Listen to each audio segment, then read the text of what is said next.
In every protest in India, there are victims, there are perpetrators, and then there are political opportunists who hijack the entire narrative. In the battle between the government negligence and the political drama, who is actually standing up for the students? Let's keep the politics aside and talk about the facts. On 3rd May, over 2 million people appeared for the NEET examination. Within 4 days, National Testing Agency, जो ये exams conduct करती है, they noticed that something had gone wrong and immediately reported it to the police. A criminal investigation started, and on 12th May, the exam was cancelled and the case was handed over to the CBI, and on June 21st the re-NEET was conducted. On 16th July the results came out, and today the actual NEET aspirants are waiting for their counseling sessions. But because of this paper leak and the cancelled exams led to a severe mental distress for students and parents. उनका गुस्सा भी जायज था because उनके साथ गलत हुआ था, स्टूडेंट्स का पूरा फ्यूचर दाव पर लगा हुआ था. बट यहाँ नोटिस करने वाली एक बात ये है कि 12th मई को एग्जाम कैंसिल होने के बाद एजुकेशन मिनिस्टर धर्मेंद्र प्रधान ने 15 मई को खुद ही प्रेस कॉन्फ्रेंस बुलाकर पूरे मामले को कन्फ्रंट किया, and he took the moral responsibility for the administrative failure. उन्होंने publicly अपनी गलती मानी और पेरेंट्स एंड स्टूडेंट्स से माफी भी मांगी. But like they say,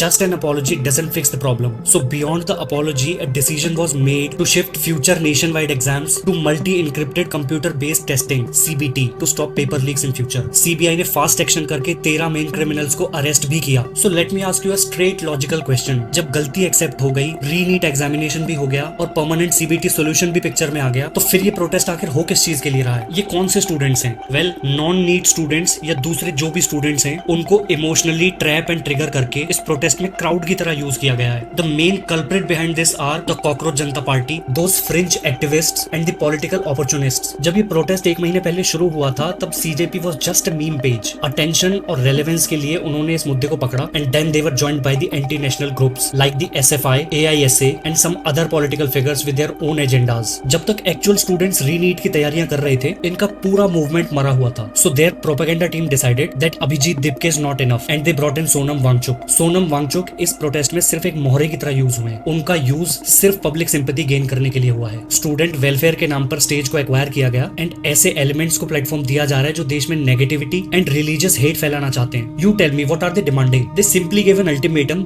that the education minister Dharmendra Pradhan should just be fired first before they start talking to the government. पर आप खुद सोचिए कि सिर्फ एक मिनिस्टर के रिजाइन करने से क्या पूरी पेपर लीक प्रॉब्लम सॉल्व हो जाएगी? सॉल्यूशन मिलता है tough laws, technical reforms and criminals को जेल भेजने से, जो कि ऑलरेडी हो रहा है. बट ये चाहिए किसको?